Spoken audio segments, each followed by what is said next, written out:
awesome. Go ahead and say it. It's an awesome day here in North Texas. Well, you can see the sun is still too much sun. It is. Oh no, I gotta fix that. What? Come on. Awesome day here in North Texas. Why? Because it's not 110 degrees. That's why. It's like rainy. It's gray. I can see the rain falling. Oh man. I know. I could probably only take about 2 or 3 days of this before I start to go nuts and seek some kind of happy medium between, the backyard of hell, which is what it has been for the last 3 months, or, just all out Seattle, right? You don't want to live in Seattle, but that's actually, it's so nice. It's cool. I don't have the air conditioning on again, which is weird. But, I didn't feel the need to turn it on. I didn't remember to turn it on because I didn't need to because I'm comfortable. So that's good. How are you guys today? All right. Today's show, executive produced by our guy, Jeff Ballard. Thank you so much. Jeff Ballard tipped the show. You can do that by going to the Venmo or the Cash App or whatever it is. I appreciate it. I've got it broken down into my head now. We need X amount of dollars every show. So once we get to that X amount of dollars every show, that person becomes the executive producer or whoever got us there. So thank you. Is it today's show? Yeah, because he tipped yesterday. So thank you, Jeff. We do appreciate that. Those are the ways you can tip and support the show. Now, why would you want to do that? Why? Well, because this is an experiment in the art form of talk radio. I've been doing talk radio since 1992, Groundhog's Day 1992. And unfortunately, there isn't really a whole lot of places anymore for people who don't want to talk about politics. And that's what we do here. We try and give you all of the subjects that you would enjoy listening to talk radio back before it was all about how you voted.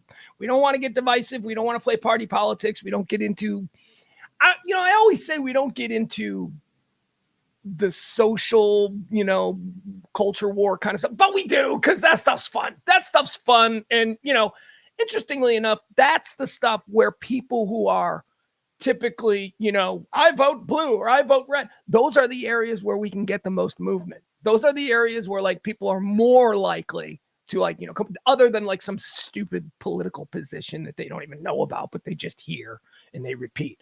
I'm for global taxation of, the sub-Saharan peninsula, right? Stuff like that. They're not moving off that because they don't understand that. And that's what Tucker tells them to think.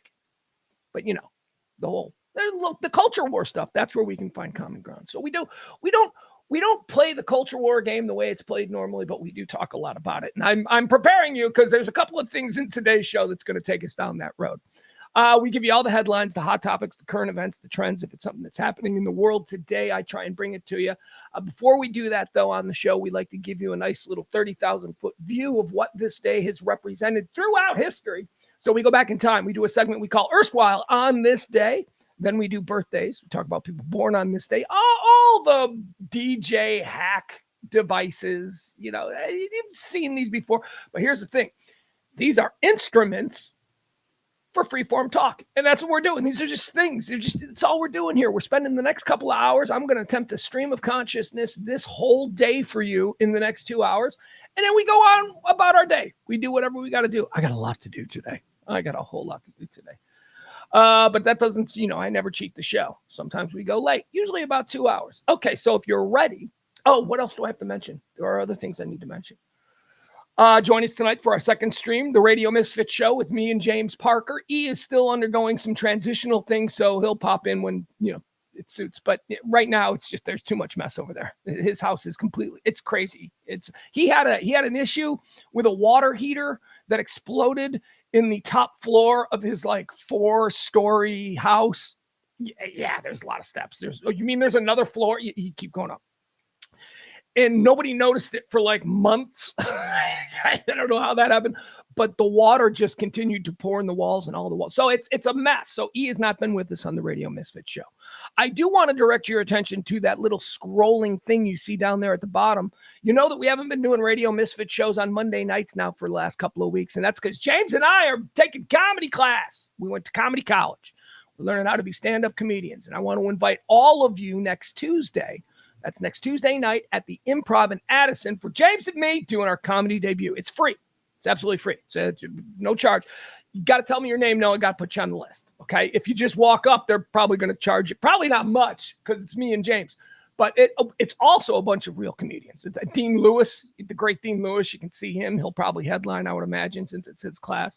But also a number of other really great local comics are going to be there as well. Guys who have been sort of acting as like helpers in the comedy class and all that. And it'll be me and James and a bunch of comedians and a couple other people from our class. I'm not sure everybody from the class will be performing, but that's Tuesday night. That is Tuesday night. And I got tickets for you for free. You just got to let me know you're coming. And I also need to know who you're bringing. I don't know. It's their rule. I'm like, are you kidding me?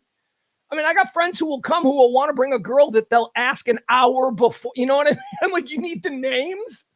That's not how, okay. But if you can't, just say +1. If you can, give me a name of the person you're bringing.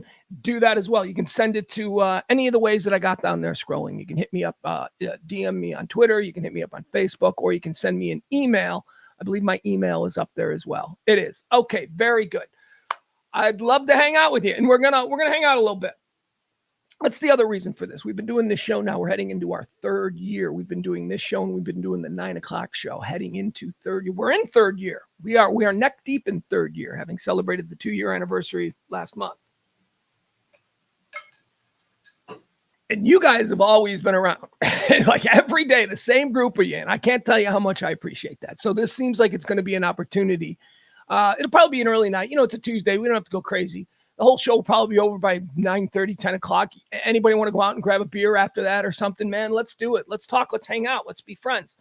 So that's happening on Tuesday night. Again, if you want to go, hit me up on Twitter. I'll put your name on my list so that, I don't know what they could possibly charge. Maybe it's not that big of a deal. But still, I think it's a nice thing that our people that we invite from the podcast can come on for free.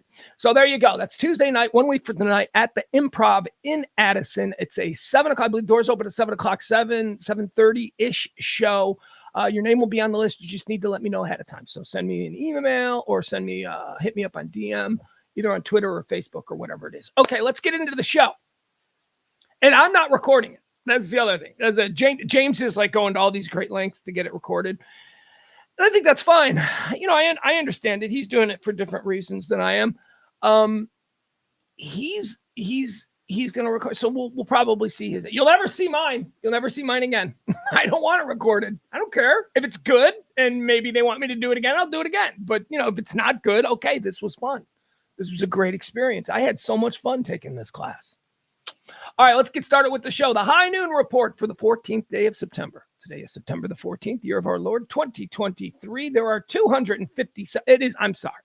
Said it wrong. It is the 257th day of the year.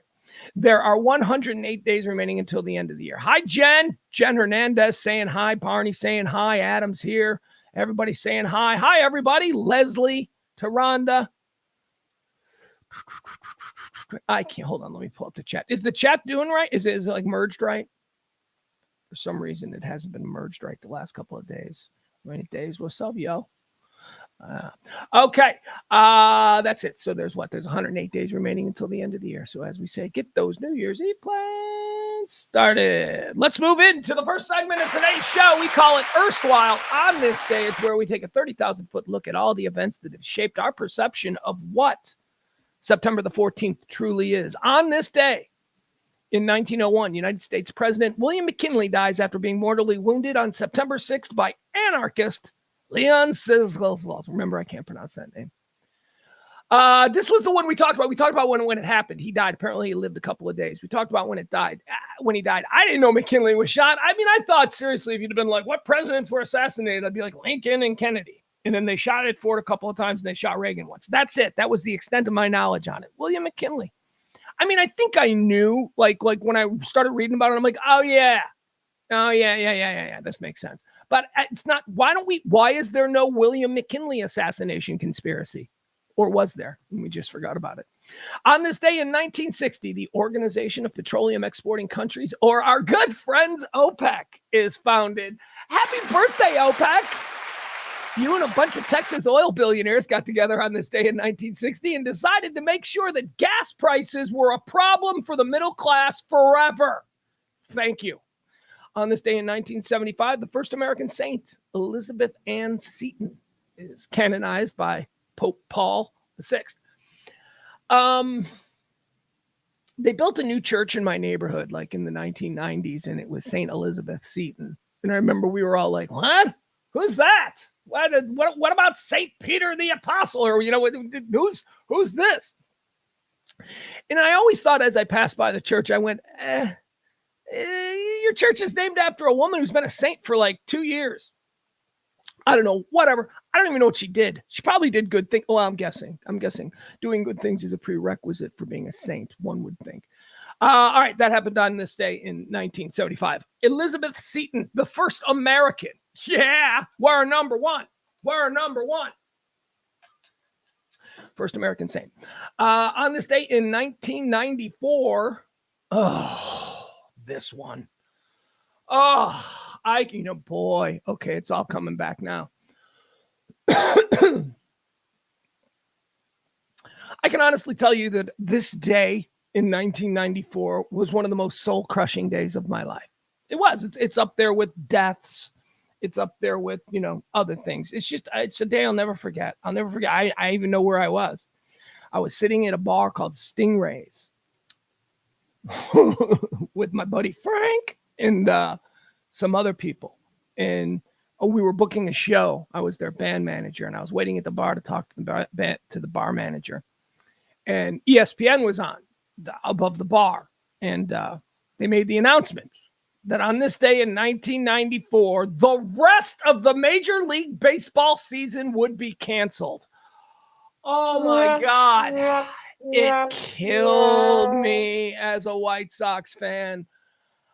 This was the greatest season in White Sox history. We were, for the first time, I think we were the second best team in the league. I think the Yankees had like a couple of percentage point lead on us, but we were like 20 plus games over 500. We were just crushing it. Frank Thomas was on his way to winning the MVP, which he would win. We were crushed. Blackjack McDowell was out there dealing. We had a team in 94, and we really, as White Sox fans, we really thought this is the best team we've ever put together. And look at us. Oh my God, who's this new kid, Frank Thomas? Who's this new kid, Robin Ventura? Who's Blackjack? Who's I don't know, can't name anybody else. And a bunch of other people. Anyway, my point is this. It crushed me. It was like, this is like the first time in my entire life that I've really felt my team could win a World Series. And you're going to end the season? Oh my God, it was soul crushing on this day in 1994. Fun fact, Texas Rangers too, as I recall. The Texas Rangers were in first place at the time the season was called. Yeah. But the Texas Rangers were in first place, 10 games under 500. They were 10 games under 500 and still in first place in what must have been in 1994 an absolutely dismal American League West. I do also remember the Expos. I remember because I'm very dialed in now thinking about where my head was at in that time. I remember worrying about the Expos. I think the Expos were really good that year too. Anyway, okay, there you have it. 1994, Major League Baseball. They ended the season. No World Series, no nothing. And on this day, 1 year ago, they carried Queen Elizabeth through the streets of London. And oh my goodness. Okay, there you have it. That's going to do it for all the things that occurred on this day. Now, obviously, those weren't all the things that occurred on this day, just the ones I found interesting. Same with birthdays. Bonum, bonum, bonum. They say it's your birthday. These are some birthdays. These are people who were born, obviously not everybody born on this day, because that would be madness. These are just the people that I find interesting. And I have to tell you, it was a real struggle today. For a big part of today's birthday list, there's a bunch of nobodies, man. It's like I got all the way to 1947 before, and it starts like it's like 600 AD. Cleopatra was, you know what I mean? Like there's nobody that I recognized all the way throughout time until like 1947. And even then it's Sam Neill. That's like, I'm like, I gotta have somebody celebrating a birthday. So on this day in 1947, Sam Neill, Northern Irish, New Zealand character actor. He played Damien he played the older Damien when Damien became president in the Omen movies. Did a whole bunch of other things too. Peaky Blinders was so good in Peaky Blinders season 1. Sam Neill, there you go. Born on this day in 1947. And then we go to 1960. 1960, Melissa Leo was born. She's an actress. Guys, you see what I'm saying? I don't even know who Melissa Leo. Like, I know Melissa Leo's an actress, and I'm trying to think of her, and I can't picture her. I don't know who she is. I know she's famous, and I went, well, okay, she's a famous actress. I should mention her birthday. Certainly, someone must know who she is. I don't know who Melissa Leo is.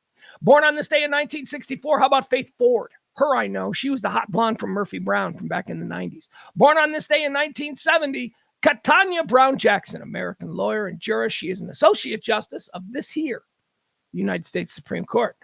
Born on this day in 1973, Andrew Lincoln.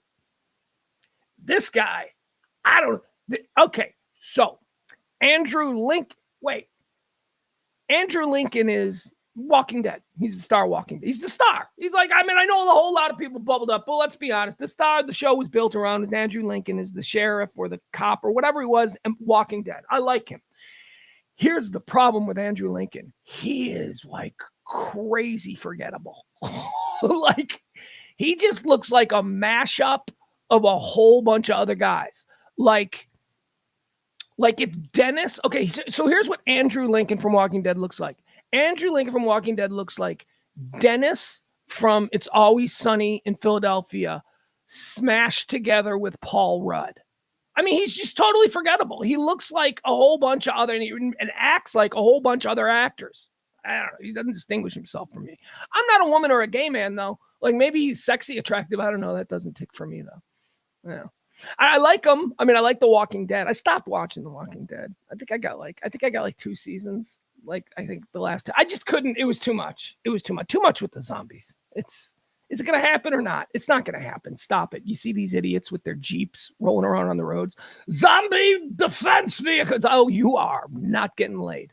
And that's too bad because you got a cool Jeep. You could have made it cool, and then you probably have chicks. But no, you're rolling around Dallas-Fort Worth in a zombie defense vehicle. So there you go. Andrew Lincoln. That's all I got on Andrew Lincoln. Nas was born on this day in 1973. Nas, hip-hop guy.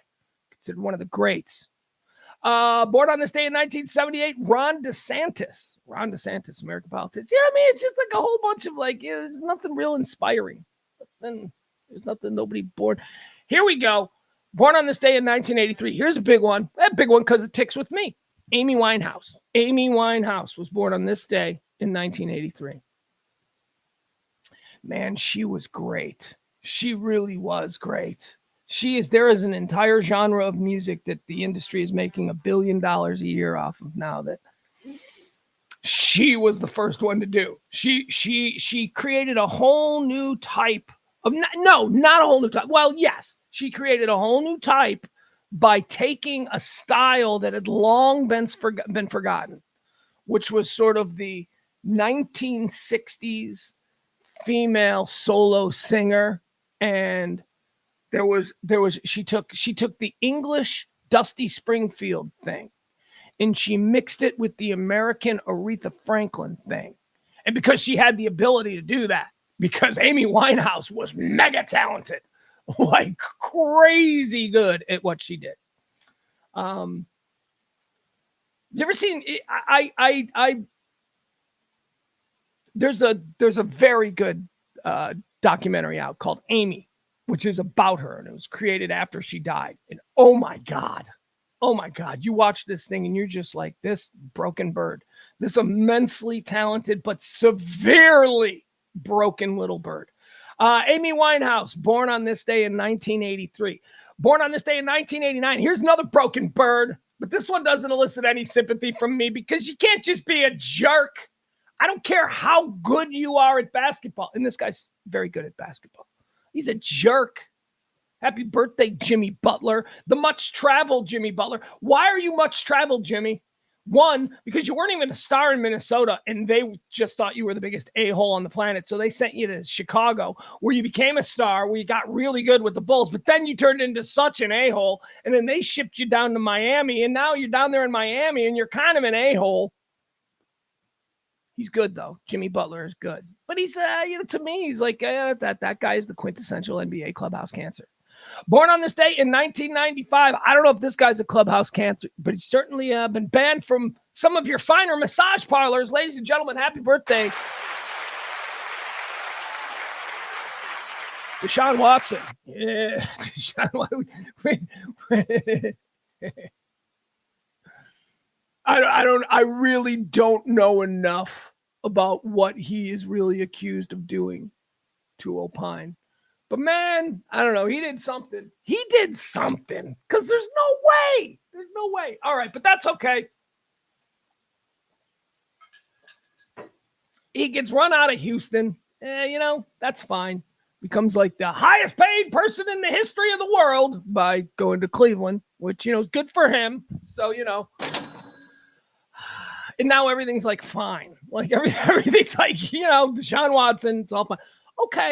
Okay. That's the world we live in. We just move on. I'm not comfortable with it, but hey, whatever. I'm an old man. I can't keep up anymore. All right, let's talk about some people who passed away on this day. These are the people who died. These are the people who died. We like to take their entire life into consideration. And by that, I mean their professional and public life. So not their entire life at all. And we decide, are they going to heaven or hell? Okay, now we got some good ones here. Today was a pretty good day for the deaths, so let's run through them. Dead on this day in 1750. Is he in heaven or hell?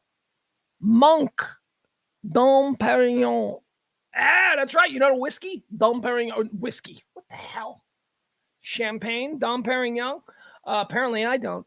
Named after him. He's a monk, and he made this booze. And now a bunch of rich a-holes think that that's a bottle they can wave in our faces to show how much better they are than us. So I say he's in hell. That's right. You go to hell. Your stupid, expensive champagne, you weirdo. Dead on this day in 836, Aaron Burr, American colonel, politician. He was the third vice president of the United States. Don't know really anything about him because, until the musical Hamilton, Aaron Burr was really just sort of like a side guy. He was like in the category with like Patrick Henry and Sam Adams. It's like, yeah, I'm not sure what they did, but they were involved. He wasn't like a Jefferson or a Washington or a Franklin or anything. He wasn't like that. Now he is. Now suddenly we all got to act like Aaron Burr is a significant person that we need to really know everything about. No, we don't. It's a random vice president. Got into a gunfight with Alexander Hamilton, who was just like Secretary of the Treasury. What are we doing? These people are not, well, yes, they have significant stories, and yes, the stories deserve to be told, but they ain't up there. Like, my kid should not know as much about Alexander Hamilton as he does George Washington, and I'm pretty sure that's a push, that he knows the same about both. You gotta get it. Yeah, get it. You start teaching that boy about FDR. That's what we need to start doing, teaching that boy about Franklin Delano Roosevelt. Yes, so Dom Perignon, he's in hell, and Aaron Burr, he's in hell too. Aaron Burr, you're in hell because I don't care. How about 1901? We talked about it. William McKinley, President of the United States, died. He's in hell too. Oh, I'm feeling salty today. He's in hell. What kind of a son of a bitch do you think William McKinley had to be to rise to the ranks of president in 1901? You know how corrupt and ruined the world was already by 1901? I mean, it's better now. It really is. I know that's hard to believe, but it's actually better. Human instinct being what it is, we are pieces of shit by design. It takes work and life experience to be good. Being good takes work. We are a piece of shit by design. That being the case, we are always going to be problematic. Humans are always going to be up to some bullshit. But I'm just saying, it's better now than it was in 1901. So consider the type of person William McKinley must have been. I'm sorry. There was no gossip. You could get away with anything. You could do anything back then. There were no cameras. There was no video. There was no nothing. You just said you didn't do it. And if you had a nice smile, people were like, he's got such a nice smile. You know what I mean? All right, dead on this day in 1982. How about Grace Kelly? We talk about Grace Kelly. Princess Grace of Monaco. Whew. Okay, this is like such a cool story. This would be like, who would this be like? Okay, so Grace Kelly was like an A-list actress. She's like Taylor Swift of her day. Not that Taylor Swift's an A-list actress, but we're doing a big-time famous person. Super famous, like as famous as they get in the moment. Oh my God, she's the it girl. She's Grace Kelly. She's getting nominated for Oscars. She's running around Hollywood with people like Cary Grant. You know, she's Grace freaking Kelly. It's a big deal. And suddenly she quits acting and becomes a princess, like a real princess. Like, I know Monaco isn't really like, it's not like England. It's not, but it's still a lot of weird money. I don't know where it comes from. Probably, again, very illegal. But then she becomes this princess, and she does like all of these good works for like 40 years. So like my whole life on this planet, she's been Princess Grace. But before that, she was like this really adorable, super loved all-American girl who grew up to be a princess. So Princess Grace is going to heaven. I know. I shouldn't just put her in heaven. I should probably consider the whole thing. First of all, she came from money, which is, that's a negative. Little teenager Princess Grace, she's like a debutante and all that stuff. So, ugh.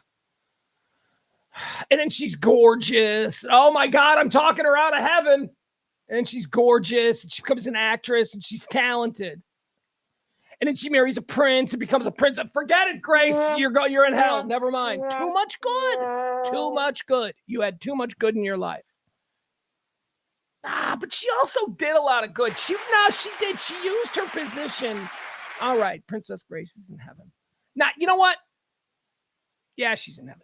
All right, dead on this day in 1986, Gordon McClendon, American broadcaster.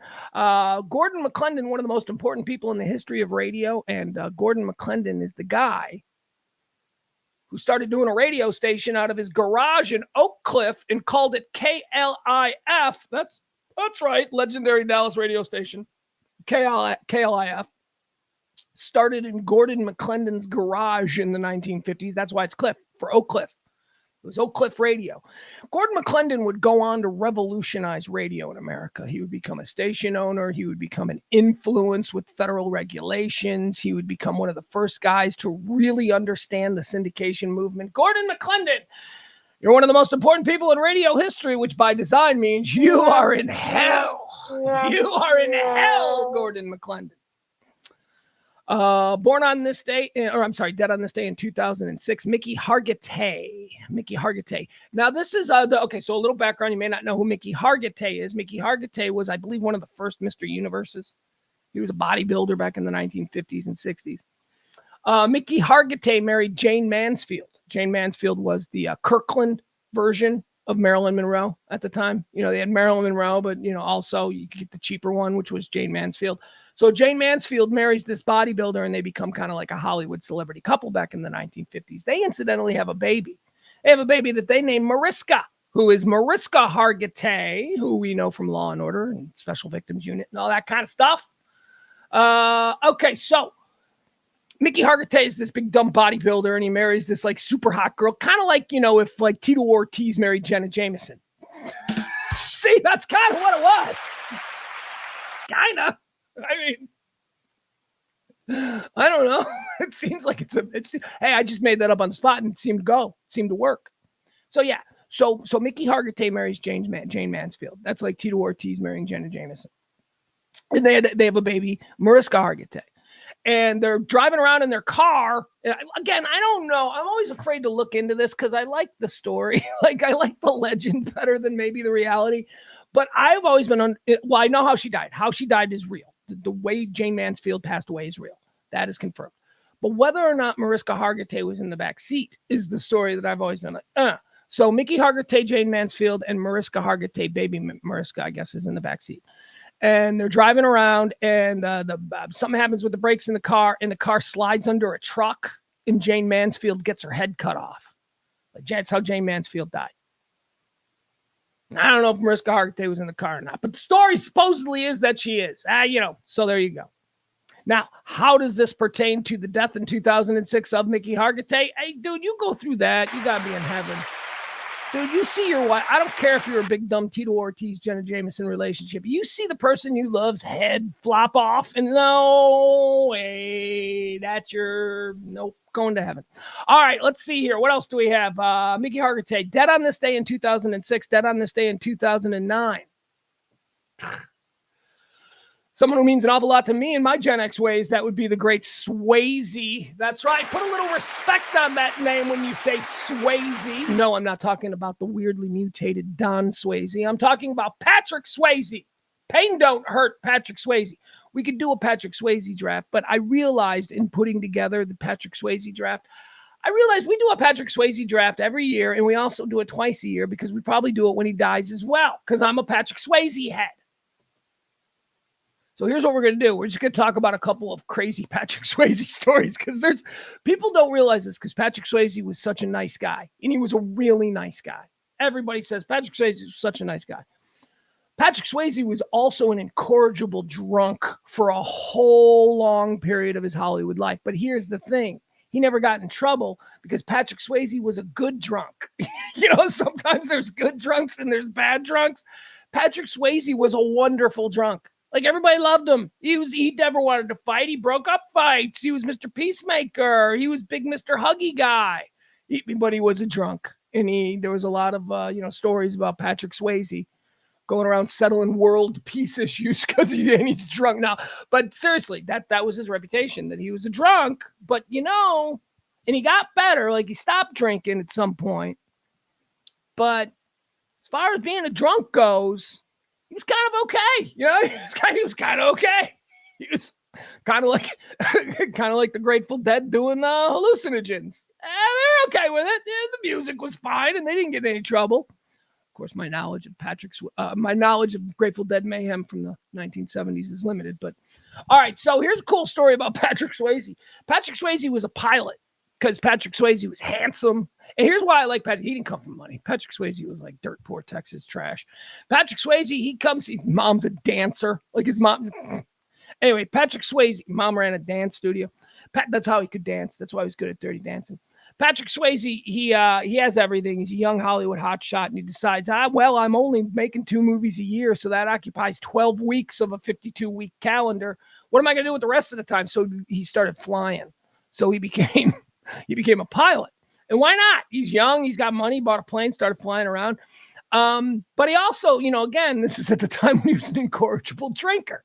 So the thing that people were always worried about with Patrick Swayze was not so much that he would get drunk and, start a fight or anything, but that he would just go, he's spending so much time flying that, people were like, well, we know Patrick, and Patrick's always drunk, and he spends so much time flying. Those two things have to intersect. So here's a story. Here's another weird story. So he was married to his lovely wife, who we all knew back in the 90s, Lisa Niemi. Patrick Swayze's beautiful, blonde, 6-foot wife. She was a dancer. Patrick Swayze met her when he was 19, and she was a student at his mom's dance academy. They started dating. He was 19. She was 14. She was 14, but they were married for like 38 years. So, in the moment, maybe we'd have overreacted. We'd have been like, hey, that 19-year-old shouldn't be, that 19-year-old Patrick Swayze, that's like the most dangerous 19-year-old to any father of a daughter on the planet. 19-year-old Patrick Swayze's got designs on your 14-year-old daughter. In the moment, you might have pushed back on that, but then look at what history taught us. 38 years. One of the most lovely marriages in Hollywood. So who knows? Anyway, here's another story. Swayze, a longtime licensed FAA pilot with instrument rating, which is apparently a big deal in that world. Swayze made the news on June 1st, 2000, while flying with his dogs in his twin-engine Cessna. He was traveling from Van Nuys, California to Las Vegas, New Mexico. His plane developed a pressurization problem, causing Swayze to make a precautionary landing on a dirt road in a housing complex in Prescott Valley, Arizona. So Patrick Swayze's up there flying around. He's looking down for a place to land. And he sees this little suburban development there in Prescott, Arizona. So he decides he's going to put his plane down because he's having some problems. Put the plane down in Prescott Valley, Arizona. The plane's right wing struck a light pole. So, it's going to happen. Plane's right wing struck a light pole, but Swayze was unharmed. According to the police report, witnesses said that Swayze appeared to be extremely intoxicated and asked for help to remove evidence from the crash site, namely an open bottle of wine and a 30-pack of beer. Swayze. All right, he didn't crash into anyone's house. He knocked down a light pole, and the plane had a problem. Again, this is Patrick Swayze. Patrick said this bad thing happened because there was an instrument problem. The pressurization on the plane went bad. That happened. It just also so happens that Patrick was really drunk when it happened. So, he was doing fine. He probably would have landed fine. Anyway, Patrick Swayze, dead on this day. Patrick Swayze's in heaven. Pain don't hurt. Fire don't burn. All right, that's gonna do it for that stuff. So we're gonna get it now. Now we're gonna get into the stuff that we do with the cornerstone of the show, which is all of the events of today, all the news that people are talking about. We're gonna run through it. No, it's not Deadpool. We don't want that. So, boom, we want that one. That's right. Today's High Noon Report is brought to us by our executive producer, Jeff. I didn't see Jeff today. There he is. I see him now. Okay. Thank you, Jeff. Appreciate it. Jeff tipped the show, and you are all encouraged to help out the show if you can. I'll leave that up for a little bit. Let's get into the news of the day. Okay, so we're going to run through some stuff that's, I think, politically charged, but we're not going to spend any time on it. So, okay, a judge in Georgia has ruled that, here, I'll just read the first paragraph so we get the idea of what this is all about. Here we go. A judge in Georgia, excuse me, downloading. Judge severs Trump's Georgia case and 16 others from trial of the larger 19 starting in October. So Trump's case and 19 people were indicted in Georgia. This is the election tampering thing, the Coffee County deal. So 19 people were indicted. 2 of those 16, 17, 18, Trump's and so 2 of those, Sidney Powell, the crazy lawyer who lives down the street from me here. What's the dog doing? Is the dog barking? She has opted for a speedy trial, which means that it'll get placed, it'll be done, it'll be adjudicated as quickly as possible. Speedy trial. What this severing of 16 other cases is saying is the judge is saying to everybody else, look, last call if you want a speedy trial. And none of them want a speedy trial. Why? Because they want to drag it out as long as possible, because they want it to not happen before the election or whatever. So they're, at least that's Trump's plan. And that's not a devious plan. That's a normal plan that you would, if this was the situation you were in, that would be the obvious thing, that you want to get elected first. So their plan is the slow roll. Now, what the judge has done is he said, okay, enough of this. All right, so everybody, the 16 and you, former President Trump, you guys are over here. You'll be tried over here. And then we're just going to adjudicate these quick ones really fast. So that's what the big news today is out of Georgia. There was another situation going on in a Georgia courtroom this afternoon, but we were signing on, so I don't have that, and I don't really care. Speaking of something else I don't really care about, but it is news that maybe you need to know about. Mitt Romney says he's not doing it anymore. He's done. He says the demagogues in the Republican Party have won and that he's had it. He's done. So Mitt Romney, senator from Utah, has announced that he's retiring from political life and he is walking away. You bitch. Yeah, doesn't want to fight for what he's too old. He's got money. He's Romney. He's going to do shit. He's still got stuff to do. Handsome. He's still handsome. UAW, the United Auto Workers are trending because tonight at midnight they may or they may not go on strike. The United Auto Workers, this is a strike that is going to have deep economic impact upon the state of Michigan. I mean, not really anybody else. Have you seen car dealers lately? No, ain't nobody buying new cars. There's no car dealers with no cars on the lot. Well, that's because there are no cars on the lot because they're selling them all. It's not because they're selling them all. It's because they're not buying any inventory because they're not selling any cars. UAW, tonight at midnight, we'll find out. This has nothing to do with the White House. This has to do with the union, the United Auto Workers Union, and, the big three there in Detroit. So don't try and make this political. This is a union battle. Now, the president can make it political. The president can get involved, and he very well may. He may think that Michigan is an important state for him, and he may do something to intercede in this strike. I don't know. Michigan's a big union state, but Michigan is also, right there on the fence. Michigan is purple as hell. Craziest people on the right are in Michigan, and the craziest people on the left are in Michigan. They really are. United Auto Workers. So we'll find out midnight tonight whether they go on strike. The Senate is now investigating the Saudi sovereign fund. Oh, well, I mean, it's the United States Senate, so it's purely performative. They have no teeth in their investigation. The Saudi fund. I'm not going into it. I think my views on our relationship with Saudi Arabia have been demonstrated ad nauseum over time. The Saudi Wealth Fund is Prince bin Salman al-Hala. It's his, no respect on that name. No fucking respect on that guy's name. Get the fuck out of here with that, idiots. So he's got this big $900 billion fund that he is using because he's got big plans. He's got this big Saudi Arabia 2030 plan where he wants to make Saudi Arabia Oz, right? If you've ever seen Wizard of Oz. But he knows that a big obstacle to getting to that goal by 2030 with Saudi Arabia is the global perception of Saudi Arabia as a lawless dictatorship, which is true. So what he's got is he's developed a fund of $900 million dedicated to changing the global perception of Saudi Arabia around the world. And there are enough people around the world going, you can't just throw money at the fact that you guys are really bad humans.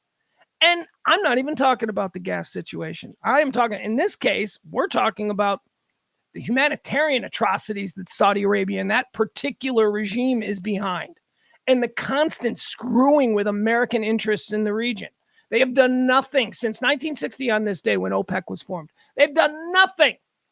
They've done nothing other than charge us ridiculous amounts, hold oil hostage like they're doing right now. They've cut oil production again in the hopes that it strangulates the American middle class at the pump. Yeah, gas prices are going up again. That's another story we'll talk about.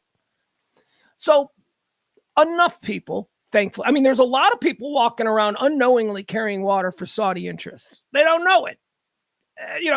They do it because really articulate, well-prepped people are influencing them in their lives, whether it's online people or chat bots or whatever the hell this is, or well-paid guys with agendas on mainstream news. We hear those well-groomed, articulate people say something and they're complicated and we go, okay, that kind of makes sense. Those people are being paid by people who are benefiting and working in conjunction with the Saudi fund. They're buying golf. They own a couple of teams in Premier League. Just stop. It's the normalization of them. They're trying to be seen as normal when, in fact, they're behaving in the direct opposite. There are still, every day, huge, major issues that are happening in that country. And again, I'm not even talking about their economic plans for strangling us. That's the gas thing. That's they're in cahoots with Russia. They want to make the world pay for not letting Russia just take Ukraine. It's very complicated. Oh, here I go. Now I'm talking about Saudi Arabia. Anyway, you would think I would be excited about the Senate saying, you know what? We're going to drag these people in front of the Senate and we're going to grill them. And that's what they will. They will grill them. And maybe for the first time, we'll start to hear some open and real conversation about what Saudi Arabia's role was really in 9/11. That's not a conspiracy theory. That's just looking at the facts, listening to the official interpretation of the facts and going, that's not how I see it. That's all that is. I mean, there are some real crazy conspiracy theories out there, but the idea that Saudi Arabia was behind it is not a conspiracy theory. And the idea that when that information, now I'm not saying they knew, a lot of people are like, the government knew, but when they realized it, they didn't do the right thing. Instead, they erred on the side of ongoing business interests and went, you guys, please don't do that again. Talking about what I imagine behind the scenes meetings being. Well, we had to make a point. Please don't do it again. That was kind of the response. Why don't you invade Afghanistan? They're kind of not down with the way we do things. And so we go into Afghanistan for 20 years at the behest of Saudi Arabia, who it turns out, 17 of the 19 hijackers were from Saudi Arabia, lived in Saudi Arabia, Saudi Arabian addresses. Their only relation to Afghanistan was that's where they trained. That's where they got sent to Taliban boot camp. So that's why we went after. Well, it's about the Afghan people allowing that space to be used for monkey bar practice. We all saw those videos. That was Afghanistan. It was Saudi Arabia who was behind that whole thing. And anyway, the Senate's going to hold this investigation. Yes, I could do an entire podcast on this subject. I don't want to, though. Because it's anger. It's just pure anger out of me on this issue. This is like rage for Saudi Arabia. Now, this is not against Saudi Arabian people. In fact, if you're a Saudi Arabian person and you are here in America, you're probably here because of the bullshit over there. So, but yeah, this is absolutely 100% about Saudi Arabia, the government. So the Senate's going to bring them up and they're going to say, what are you doing? They're going to talk about all kinds of things and nothing is going to happen because money is at the center of this. And where that money is ultimately going to be spent is the most important thing to everybody involved, regardless of their little performative, you were involved in 9/11 that we'll see during these Senate hearings. And look at this, the very next story. Oh, my goodness. The very next thing, gas prices. Gas prices are shooting up again, people. That's right. Why? Because yesterday, Saudi Arabia and Russia jointly choked off oil production. That's right. There's not as much oil as we need now. So that means that the oil that we do have that's already refined is going to go up in price. And we've got entire political parties that are like, we can take it. No, you people, the person who's saying we can take it, I'm talking about these well-heeled lefty environmentalist people. And I don't mean to go after the left, because the right is every bit as despicable. But in this particular case, let us use our own oil, please. If we could just use our own oil. Oh, but the sea otter. Washington, Dateline. The United States Energy Department has talked to oil producers and refiners to ensure stable fuel supplies at a time of rising gasoline prices. Jared Bernstein, head of the White House Council of Economic Advisors, he's good, said Wednesday. Rising gas prices were largely behind the largest increase in U.S. consumer prices in the past 14 months in August. Whatever that means. Weird sentence. The Energy Department is in touch with producers and refiners to resolve any issues and try to ensure stable supply, Bernstein told reporters on Wednesday. Officials from President Joe Biden's administration reached out last week to oil industry companies to assess inventory levels and learn of any planned shutdowns of refineries. This after Saudi Arabia and Russia extended voluntary oil output cuts. They say, voluntary. Yeah, we're voluntarily going to not make as much oil. How you like that, Western world? Officials for President Joe Biden's administration reached out last week to oil industry companies to assess inventory levels and learn of any planned shutdowns of refineries. This after Saudi Arabia and Russia extended voluntary oil output cuts to the end of the year, a U.S. refining source involved in the talks told Reuters. The White House wants to make sure everyone is focused here on potentialities for systemic disruptions that could create a supply problem.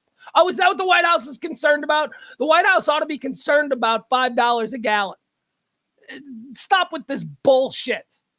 Gasoline prices jumped 10.6% in August after climbing just 0.2% in July. So in July, gas prices were pretty stable. They climbed 0.2%. Then here we are 1 month later, gas prices are up 10.6%. Let's see here. Gasoline prices are expected to rise further in some regions of the country.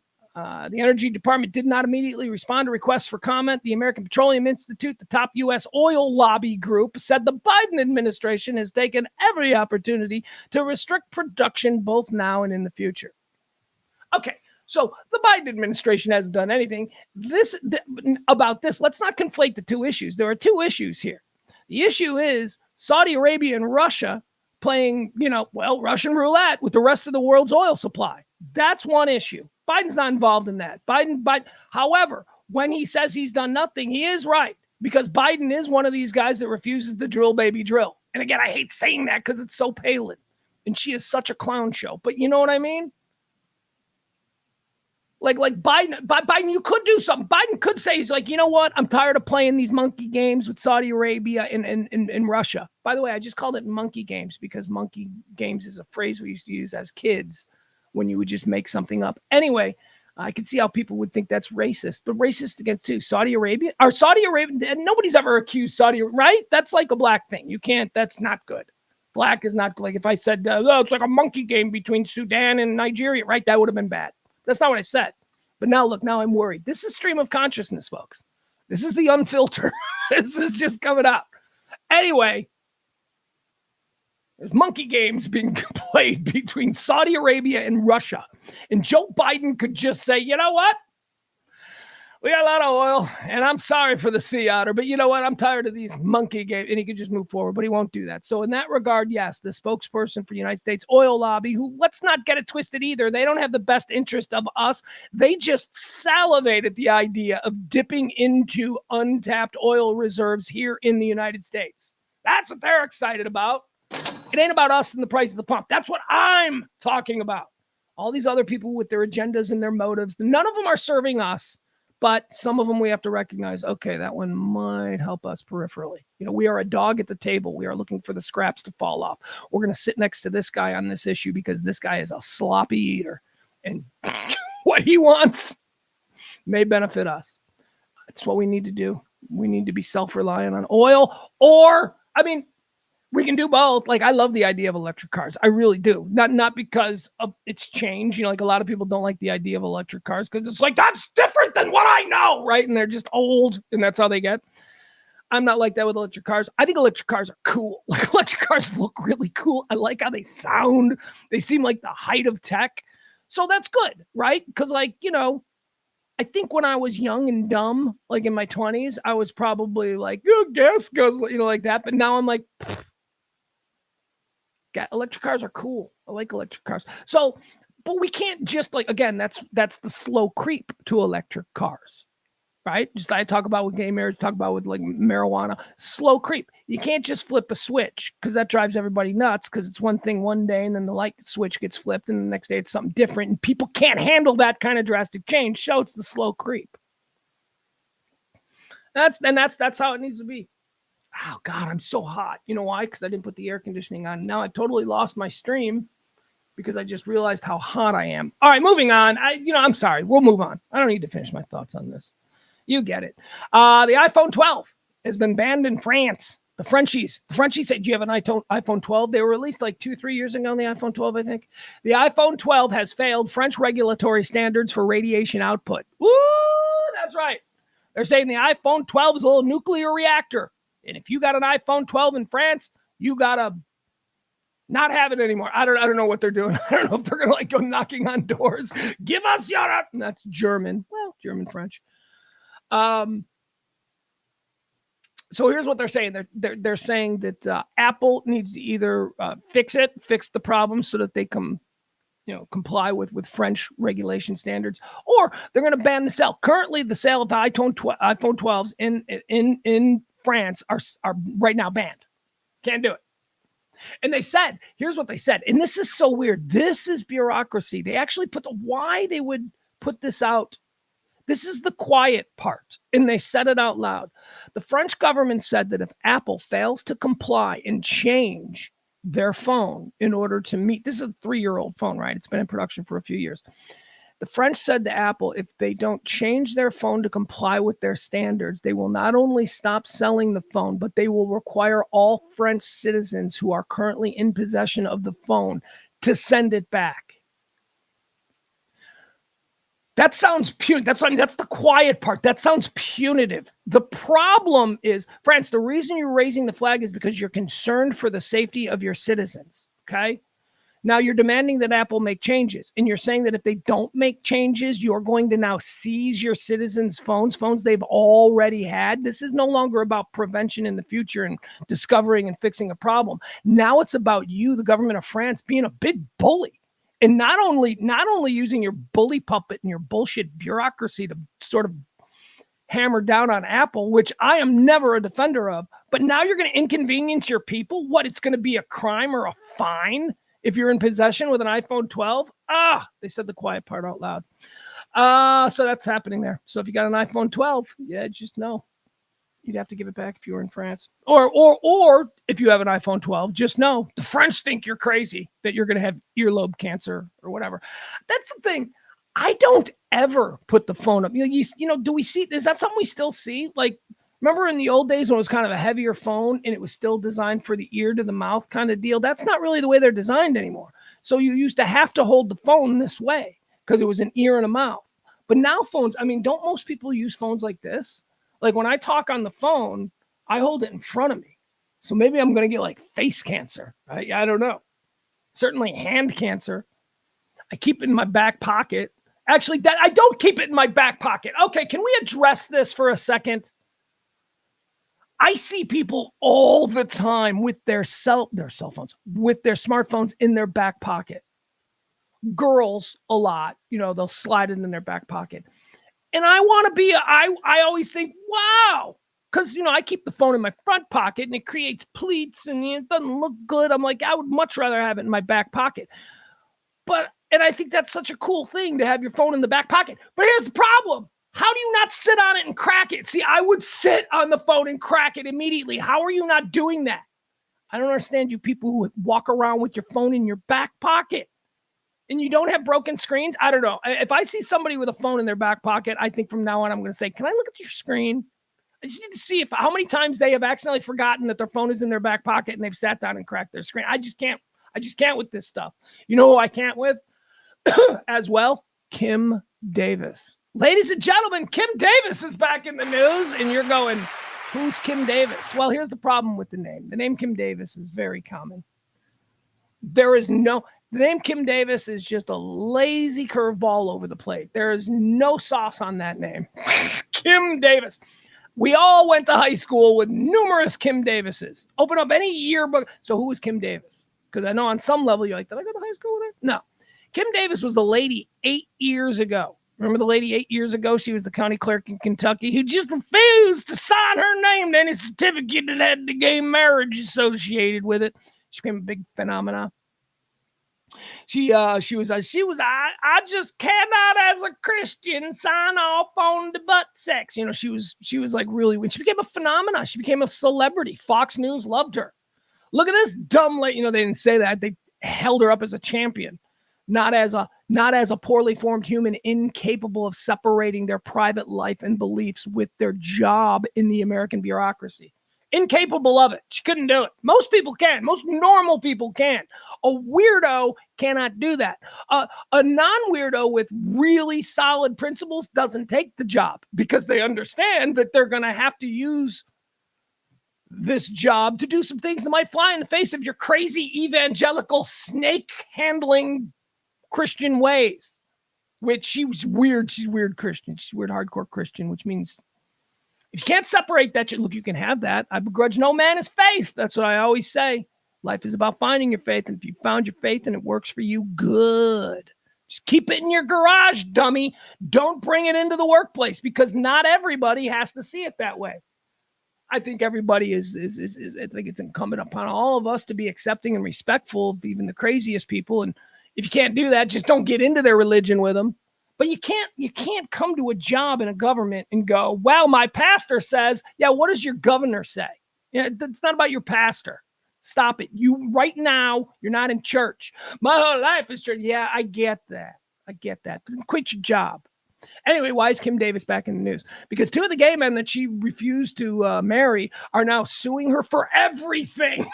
She is losing everything. I don't know if she had very much. But these guys, these two gay men, come on. I have a lot of gay friends. Some of them are extraordinarily catty. Some are. I'm sure I have some straight friends who are extraordinarily catty. You get my point, though? What I'm saying is, I've heard about a woman scorned. A gay man scorned, I can only imagine. A gay man scorned with the law on his side. So Kim Davis is trending because she's asking for help. People, nobody will represent her because she's not on Fox News anymore. The Fox News is done with her. You people on the right, you crazy right people who rallied behind her 8 years ago, go pick her up. Let's go. She's one of your people. Kim Davis needs your help. Give her all kinds of money so that she can send it over to these gay dudes. Okay. That's our world. Britney is trending. Woo! Brittany, I love when Brittany trends because it's always for something that's fun. It doesn't even matter how small it is. I can always do 10 minutes on Brittany. Brittany is trending because she's got a new boyfriend, right? We know that she's going through a divorce with the Sam Ashgash. I can't say, I don't know his last name, Ashgari, something like that. Calls himself an actor. He was trending on Twitter yesterday because he's out there on the Hollywood picket line because apparently he's an actor. I've never heard of him. He's the skeevy guy who seems to have sunk his hooks into Britney Spears when she was fresh from her lockdown, married her for a year and is now on his way out, probably after a very nice payday. I imagine a nice payday. I imagine that when he was with Brittany, because he got into her at a very good time. I bet you she just thought I bet there's not. I bet there's a kind of prenup, but I bet it's not like a really restrictive one. I bet, in other words, he's getting Federline money, and Federline got all kinds of money. Although maybe not, because Federline's produced like a couple of kids, right? And then raised them. Like, oh my God, how messed up are you as a mom? If the court decides that Kevin Federline is a better influence to raise your kids than you are. Anyway, she's been through a lot. And now she's going through a divorce. And I find Brittany endlessly entertaining. There you go. That's all I'll say. She is obviously a person who is going through some stuff. That's all I'll say. But nobody seems to be helping her. And I guess the people who were thought to be helping her are now viewed to be her oppressors. So now Brittany's just out there and she is spinning. She is like a tornado. She's got a new boyfriend too.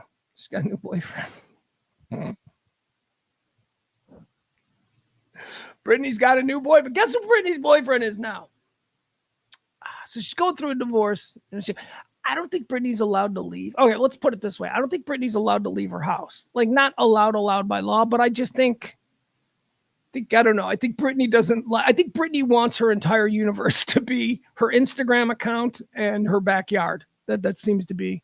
She goes out to dinner every now and again. But remember, she went out to dinner a couple of weeks ago. There was a big fight. And then like a week after that, we learned she's getting a divorce. So that dinner dust up was probably pre-divorce nonsense. All right, so she's got a new boyfriend. So... all right, what's his name? Wait, I'll give you his name. That's just so crazy. All right, Brittany is dating one of her. She has like a lot of people with money who have a nice property. Once a week, they have a landscaping crew who comes by. She's dating one of her landscapers. She's dating some dude that like cuts her flowers and mows her yard. Britney Spears has been dating her former housekeeper and landscaper, Paul Solis. She's dating Paul Solis. He's a guy. He's 37. She's 41. Like I said, I don't think she leaves her house. I think she just dances around making Instagram videos. And I think she was looking out her window while making an Instagram video and saw like, hot Mexican dude doing her lawn. And now that hot Mexican dude is rolling around Rodeo Drive in a Bentley. Going, hey, babe, you don't need to go to the store. I'll go run around Hollywood in your car. And so he's running around. And he's also apparently a criminal. Like, well, I mean, he's a 41-year-old or 37-year-old landscaper, ex-con. This is who Brittany's now dating.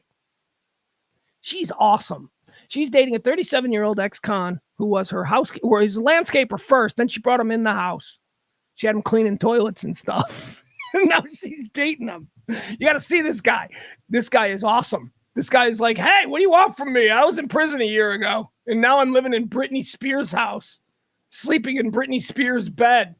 Things could be worse, if I'm being honest. I mean, you can't blame the guy. Imagine he probably took his shirt off while he was mowing the lawn. And Britney. Oops, I did it again. All right, let me show you this guy. I don't even know if he's hot. I don't even know if that's something that Brittany needs anymore. Like,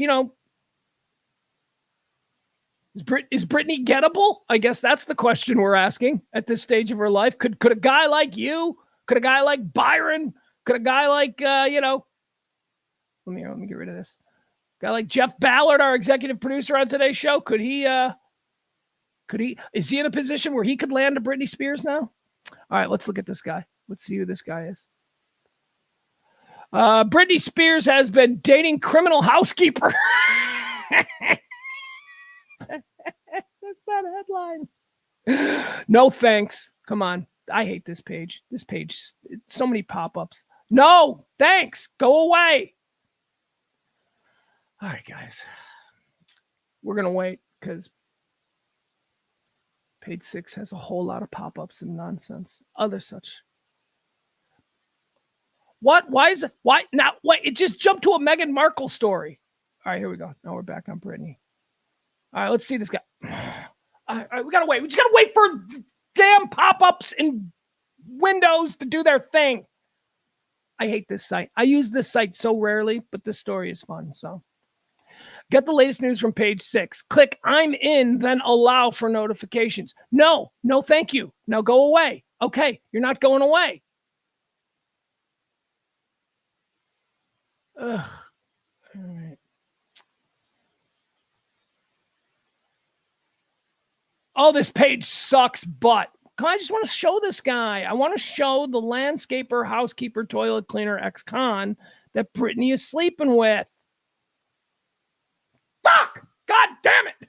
Well, look at it. Page is going. All right, we're done. Never mind. Britney Spears is dating an ex-con. You go look him up. He's funny. He's got like a dad bod. He looks like he did some time in the can. He's just, Never mind. I'm sorry. I'm not gonna fucks around with that page. That page was just not complying. Bill Maher is trending because Bill Maher has now decided that he is going to bring his show Real Time, a show that I stopped watching about 5 years ago. I used to watch it. It used to be a good show. It used to be an interesting show. I love any show that's got a roundtable discussion, He had interesting people from all different walks of life and all different political opinions, and they would get together and they would talk, and it was an interesting show. And then we got into the Trump era, and everything became about Trump, and I just couldn't take it anymore, and I haven't watched Bill Maher in 5 years, and what I found over the past 5 years of not watching him is that he's really irritating. Like, he is really irritating. He is such a narcissist. Bill Maher is just, God, it seems now that he is, I'm not going to say that show because I haven't seen it in 5 years, but he uses his platforms now to just talk about, like, for instance, he was for years and years and years like Mr. Environmental, like one of the first guys in Hollywood to drive an electric car and all this stuff. And then suddenly he did some green energy stuff to his house, and it didn't go well for him in the councils and the cities and all that, kept giving him permits. And all. He spent years on his show going, this is crazy, and why are we doing this and all. So it was like, wait, you spent years saying the one thing, but now that it's inconvenient for you to actually go through with it, now you're on the other side. I don't know. I think Bill Maher is a bit of a narcissist, an egomaniac. That's why he and Trump don't get along. That's why they've sued each other like 5 times over the years. They're the same person. They're like the same kind of personality. Ooh. So anyway, Bill Maher is bringing his show back, even though there's a writer's strike.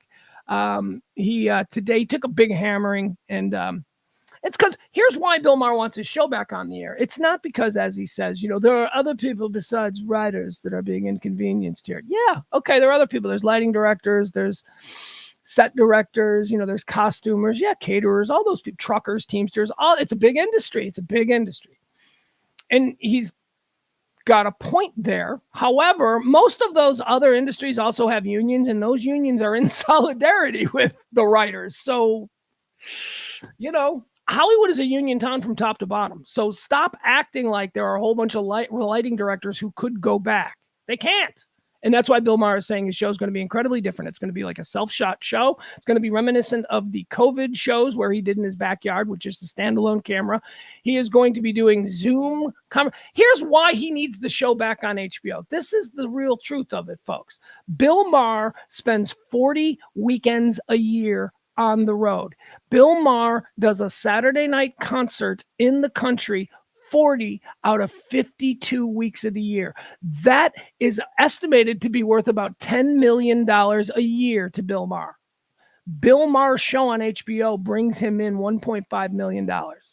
He is paid $1.5 million to do the real-time show on HBO.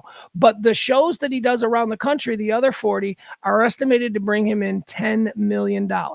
At the end of every real-time show, he spends the last 5 minutes, not 5 minutes, I shouldn't be, that's a bit disingenuous. He spends the last 30 seconds, hey, tomorrow night, if you're going to be in Vegas, catch me at the Mirage. Or it's, hey, tomorrow night, Tulsa, I'm coming to town. Maybe you didn't get your ticket.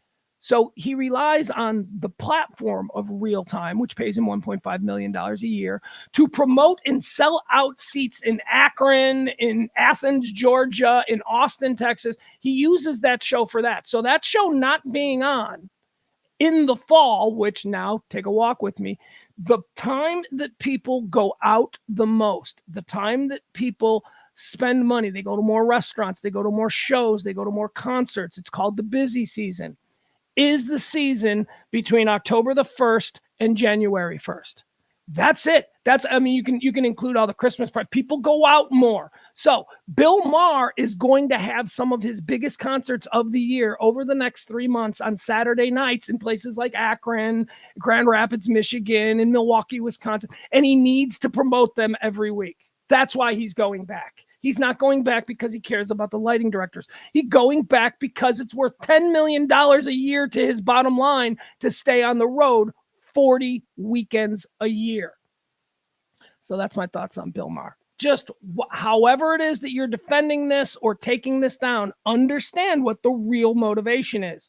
He needs the platform of real time in the fall to promote the shows that he makes $100,000 a weekend doing. Think about that. He makes $100,000 a weekend. And that's like on the average. Like Vegas, he probably makes like, $300,000 for a week. I mean, we're talking crazy money, especially the Indian casinos that he plays. And you don't just have to go to Vegas. The Indian casinos will pay you absurd amounts of money to put on a show on a Saturday night that is going to bring people with money. That's the other thing about HBO. HBO's target demo are people with money. If you don't have money, if you're not of a certain position, at least historically, now everybody's got subscriptions to Netflix and stuff, but back in the day, if you had a premium cable service, you were seen by the advertising world, in the marketing world, as being a premium individual. That's why it's called premium if you had HBO. So it's always been that he could get people who already have money to come out and go to his shows because those are the people watching HBO. That's what he needs. He's not a benevolent soul who is taking up for caterers who are having difficulty with their child's tuition because of the strike. That's not what he's doing. That is a nice concern, but that's not it. So Bill Maher is now going back. He's going to be doing his show, and it's going to be terrible. He says it's going to be terrible. He admits it's going to be terrible. He says, look, this is not going to be the show. This is just me. And he's like, and I'm not going to do it without writers. And then he had to put in, because he's a narcissist, although I am the head writer. Like you had to say that because, oh my God. Speaking of elsewhere in California, they're about to ban Skittles in California. You know about this? Skittles apparently have red dye number 3 in them. And there's a whole new nutrition law that's going to go to Gavin Newsom's desk there in California that he's going to sign, I believe, tomorrow. And it will immediately outlaw the sale of Skittles because Skittles uses this red dye number 3 that is apparently causes cancer. They use this stuff. Now, this stuff, incidentally, and we don't know this because we just go to the store and we buy candy that tastes good. But Skittles are already banned all over Europe. Did you know that?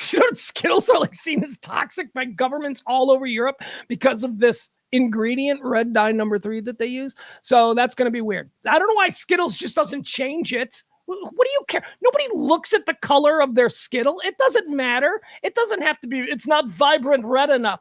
But the vibrant red causes cancer. I need it to be vibrant red. What? Use a different red. Use the non-cancer red. That would be good, and no one will care because nobody looks at them individually. Everybody pours Skittles in their hands in a pile, and they throw them all in their mouth, unless you're a serial killer. Then you eat them one at a time, appreciating each flavors for its subtleties and nuances as they cross your palate.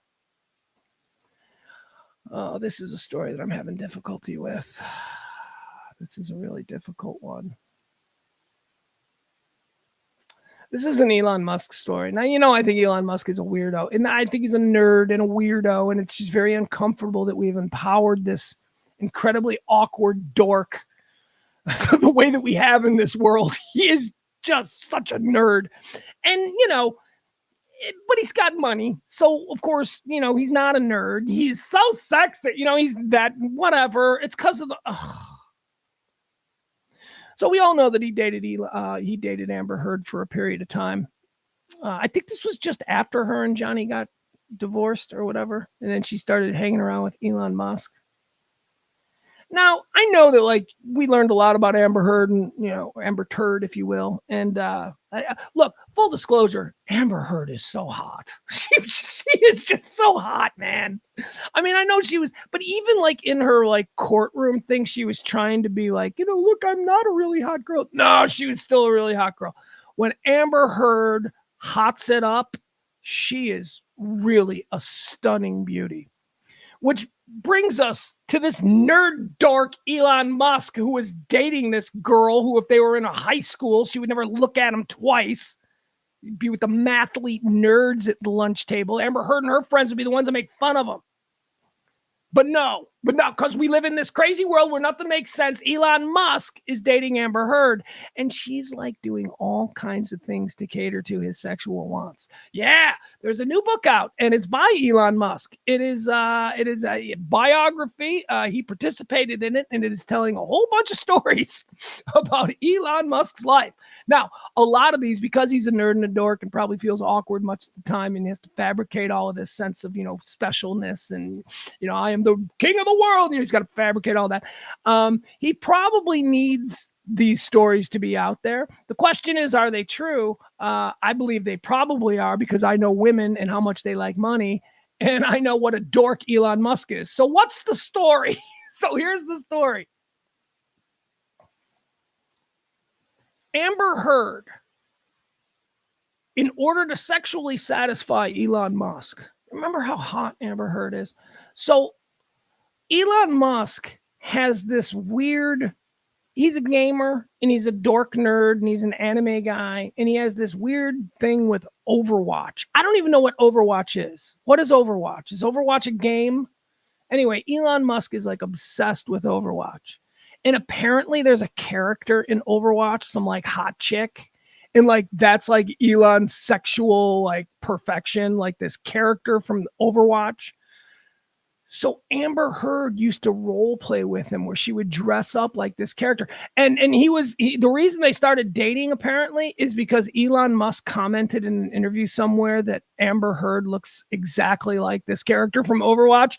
And then they met, and then he was like, hey, well, we should go on a date. And by the way, I really dig the Overwatch chick. And she's like, oh, so Amber Heard went and commissioned an Overwatch outfit. She like had like some set director build this cosplay outfit, and they just had all kinds of crazy nerd and hot girl sex. That's what being a billionaire gets you. Amber Heard dressing up like your sexual fantasy figure from your nerd gamer life. All right. Oh, this is page 6 again. Oh, are we not going to be able to see Amber Heard? Amber Heard took a picture of herself in the little cosplay outfit. So it's true. She did put it, and this is how she would like walk into the bedroom with Elon Musk. Elon Musk is getting this. Nuts. All right. Hold on. We're going to go through this again where we try and share it. Hopefully this page will work better than the last one. The last one did not. Okay. Here we go. Elon Musk confirms Amber Heard dressed as Mercy from Overwatch for awesome roleplay. I bet it was. Because it's not just like normal rich guys might get their hot girlfriend who they met when she was tending bar at the Hooters, right? And that's a hot girl, but it ain't Amber Heard. Like when you get to be like it, not that there's like probably if you line them up, but the fame, what I'm talking about is the fame and the fantasy, they coincide there, where you just don't have some random hot girl dressing up as this cosplay figure. You've got, Aquaman's mother. She plays Aquaman's mother. That would have been although that's not a sexy outfit. That was my big problem with her, in Aquaman, Amber Heard. She's too sexy for that. Not, she needs to be sexier. And she's playing the mother. I'm like, what? Jason Momoa is Aquaman. He's older than Amber Heard. Well, they don't age. That's what they say. Apparently they don't age in Under the Sea. All right, here she is. So here's Amber Heard and her sexy little outfit that she made for Elon Musk so that she could,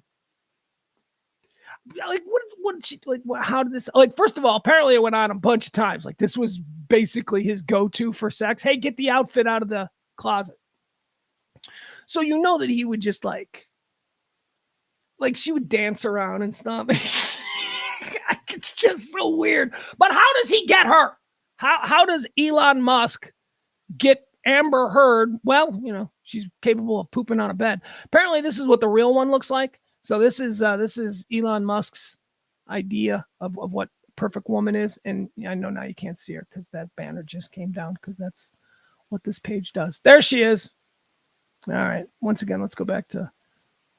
Oh, there they are together. Look at them. There they are hanging out. He looks totally bored, and she's completely aware of where the camera is, and she's posing as if to say, look, my boyfriend's the richest man in the world. That's what's going on there. And he's completely oblivious to it because he's weird. Let's see. Is there any other pictures? Look at him. Yes, I made her dress up like a cosplay character from Overwatch. I certainly did. All right, that's it. That's all we need to know. Just, it's good to be rich. I guess that's the takeaway, right? It's good to be rich. If you find Amber Heard attractive and want to make her do degrading things for your own weird sexual peccadillos, it's good to be rich. Where else are we? Hold on, guys.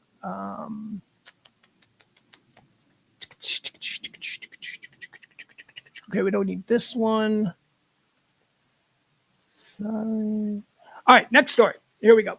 Also trending today. Oh, here's another rich guy story. This is a fun rich guy story. Okay, this is a good one.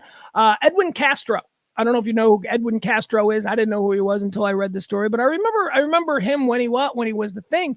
Edwin Castro is the guy who last November, won $2.5 billion in the Powerball, the largest Powerball win ever, or whatever. He's like the richest Powerball guy of all time. So you got to be what he won in November of last year. So he hasn't even been like a billionaire for a year. This dude was out of work. He had a bunch of different jobs.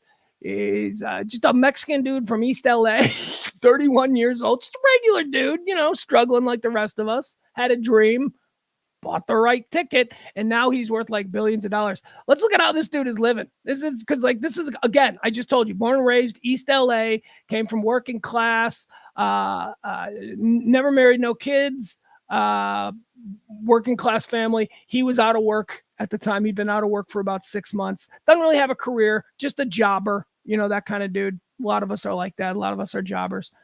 So here he is. So now he's worth, interestingly enough, he took down he won. Let me read you exactly what he won and then give you an idea how much they take. They took a lot. I mean, he's still super rich. Hold on, I'll find it for you. All right. Anyway, it's like this. Okay, so I'll just tell you because I don't have the exact numbers, but these are ballpark because I read it earlier. So he won $2.5 billion, right? He took the one-time cash payout, which dropped it down to like $1.1 billion. And then after taxes, he walked away with like $600 million. So this dude who won $2.5 million in the lottery in November, when all was said and done, in reality, walked away with about $650 million, which is great. Hey, whatever. I don't care. But I always find that interesting. How much they actually take. All right, let me show you. Yeah, we're going to get rid of this. We can close this. So let me show you this guy. So who is this 31-year-old dude who was out of work? He's trending because he's buying up a lot of property. Like he's buying mansions all over LA. He just bought one 2 blocks away from the gas station where he bought the ticket.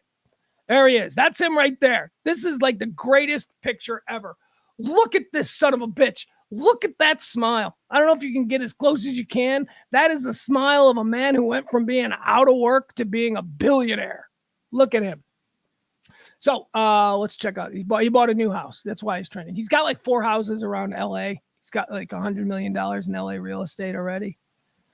Powerball winner Edwin Castro splurges on new $47 million LA mansion in latest lavish purchase. So there he is. Look at that son of a bitch. Look at you. Here, will this make it bigger? I don't know if that makes it better. Maybe a little bit better. All right. Look at him. He's doughy. Maybe he's a charming guy, so he gets girls that way. But this is a guy whose life was not going to be just what it is now.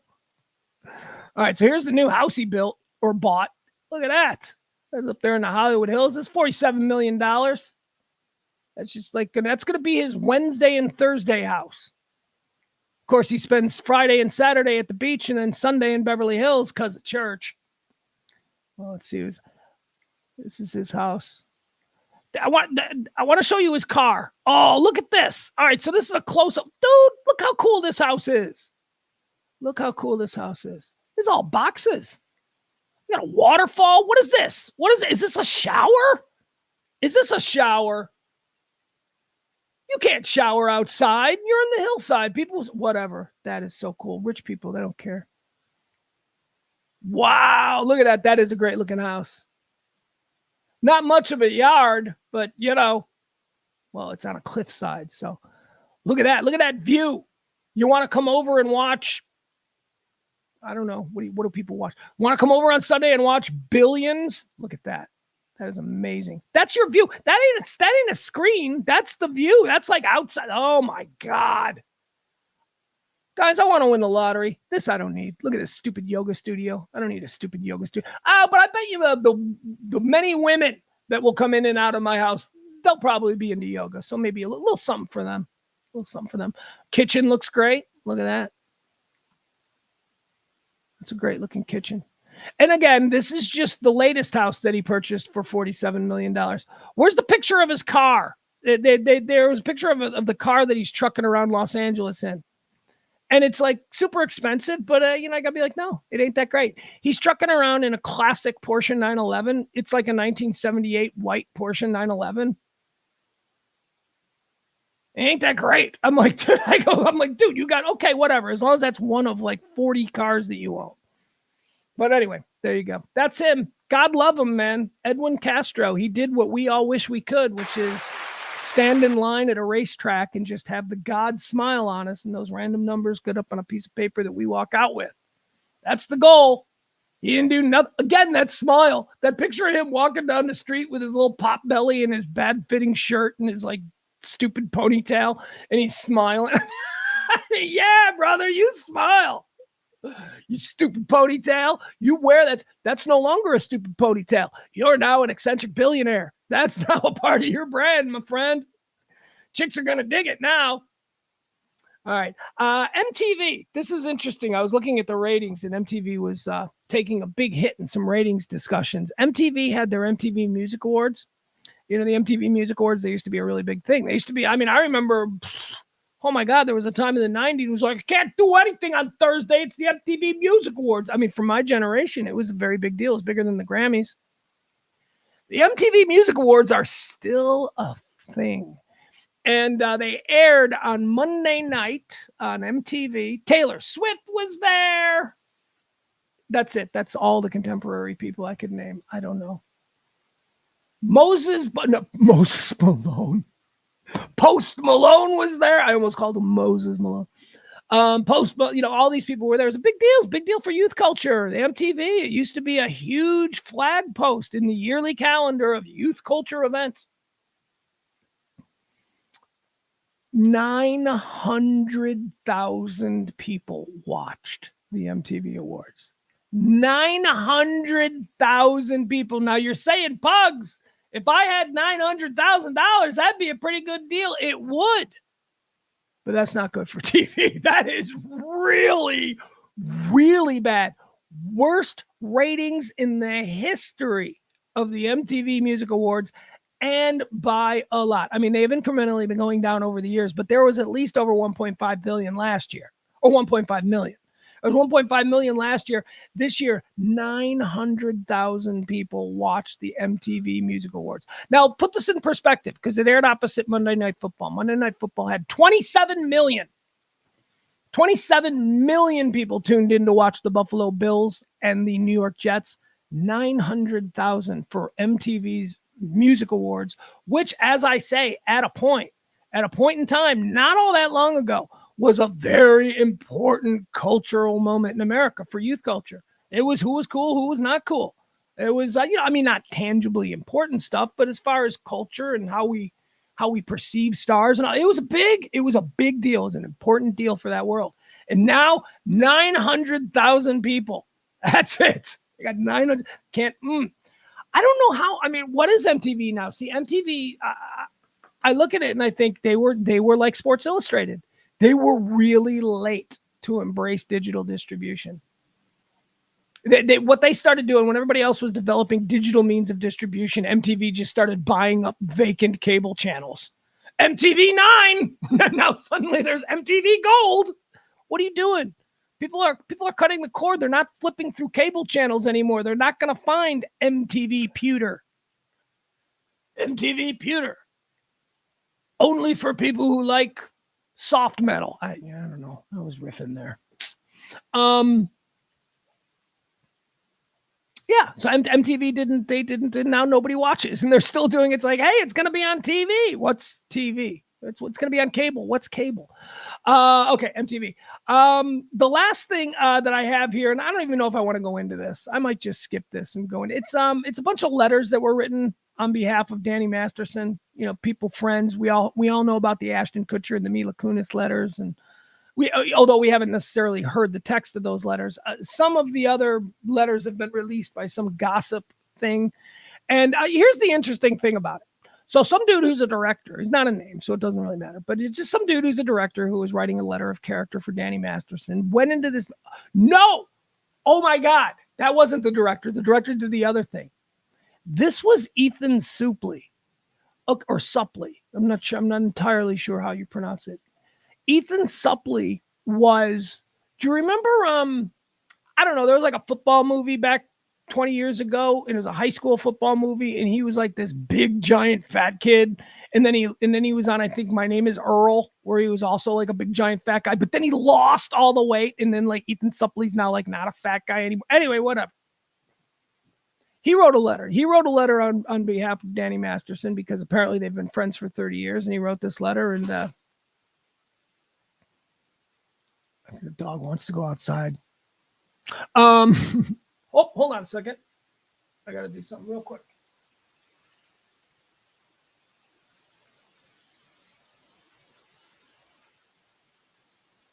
Whoops, sorry about that. In his letter to the judge, in talking about what a great guy Danny Masterson is, Ethan Suplee just completely trashes Wilmer Valderrama. Like he's like, Judge, here's an example. So Wilder Valderrama, he's like a real screw up, right? Like he had all this money and he would spend all of his money. And Danny used to be like, hey, Wilmer, you're going to be broke by the time you're 30 if you keep spending this way. And Wilmer was like, don't worry about it, Danny. But then Danny would go behind the scenes and he would tell all of Wilmer's friends, hey, the next time he tries to take you all out for dinner, throw in $20. That's the kind of guy Danny Masterson was, in addition to all the raping, according to Ethan Suplee. So that was part of it. So people are like, why did Ethan Suplee feel like he needed to humiliate? Well, here's why. I'll explain it to you. You jerks, you jackals, because none of these letters were ever supposed to be made public. They are not supposed to be made public. The integrity of this system has been compromised for the sake of gossip. So now we all know about it. We're not supposed to know about these things, and we shouldn't know about these things. This is how the sausage is made. We don't know enough about the overall process to be able to judge any individual. This is just one aspect of it. Your friend goes to jail. Look, you're going to send him to jail for 40 years. Please don't be that hard on him. Here's why. He's done some good things. I see. People are complicated. The idea that people are just one thing. Is he a rapist? Yeah. Is he going to pay the price for that? Yeah. Is it completely outlandish to think that people who have loved him and known him as something other than a rapist might be like, but wait, there's another story. Does all of that need to be taken into consideration when we decide how many years he gets? I think it does. I think it does, because we're decent people. Because you don't just go, rape, guilty, death. That's not how we need to exist. It's not how a civilized society is ever going to run, and it's not how we're ever going to be able to move into a place where we have empathy and compassion for people. That's really what we're headed toward. We've got to get to that point where we actually give a fuck about one another. We don't. So this idea that he had friends who said nice things about them doesn't make these friends evil rapists. So stop it. Anyway, I don't want to get into all the letters. I really don't. Is it a bad look? Yeah, it's an embarrassing look. Yeah, it is embarrassing, but it wasn't supposed to be made public. So, and it was. Oh, they were trying to get away with it? No, they weren't trying to get away with anything. They were trying to have a real moment in their real world between them and a judge that is not necessarily for public consumption. You know, like 99.9% of everything in your life that isn't for public consumption, because you're not a celebrity. Just because they're a celebrity, all of a sudden these rules. where we don't release these things, where these are held private. All of a sudden, because there's celebrities involved, people love gossip. So, I mean, look, it was bullshit that these letters were released. It's a bad look, knowing that they said good things about someone who's a rapist. But it's also not outside the bounds of what would be expected for friends to say something on behalf of another friend. It happens all the time. I myself have written letters for people who are facing situations. Done it a couple of times. People are complicated. They are not their worst deed. Although Danny Masterson might be, because, you see, again, none of this negates. I'm not talking about Danny Masterson and what he did. I'm talking about what friends do and mistakes that friends might do. All right, let's jump in. I don't want to go any further into that. My stream of consciousness for the day is really running on fumes. Let's see what's happening in. Let's see what's going on in the world of Google Trends. Google Trends. What's happening there? Oh, by the way, once again, if you're interested in attending the Big Funny Comedy Show on Tuesday, that's 1 week from yesterday, Tuesday night, doors open at 7. You get there at 7:30.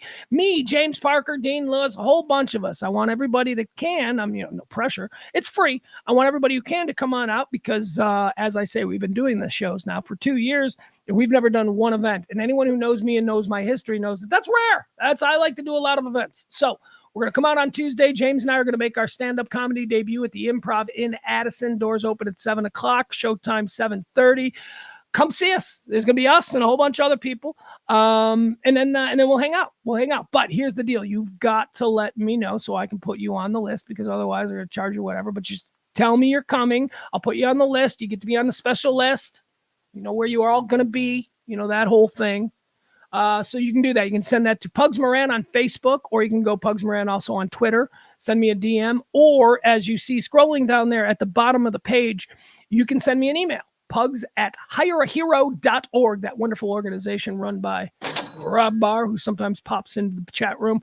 Hireahero.org. You can find it right there at the bottom of the screen, pugs@hireahero. Let me know your name and anybody you want to bring. By the way, that's the other thing. Coming from our group, if it's nuts, like if you go, hey, I want to bring my entire hockey team. Okay, come on, stop. But if you want, you got it's like me and I got 4 friends here, their names. That's fine. They're making special deals for our group, right? So we'll get y'all in. We'll make sure you don't get charged. Although you got to buy a drink, right? Or 2, whatever it is, like 2 drink minimum or whatever. So you're going to have a beer anyway, right? That's the whole thing. But I don't want you guys paying a charge for this. Okay, so you can hit me up at all of those: Facebook, Twitter, email. Again, scrolling there at the bottom of the screen, all that information you need. Next Tuesday night. Hope to see you.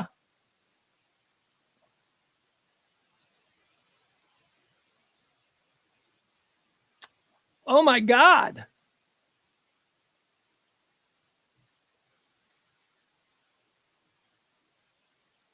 I just got a note from James about the show next week. Isn't this fun? James is bringing on James's guest list.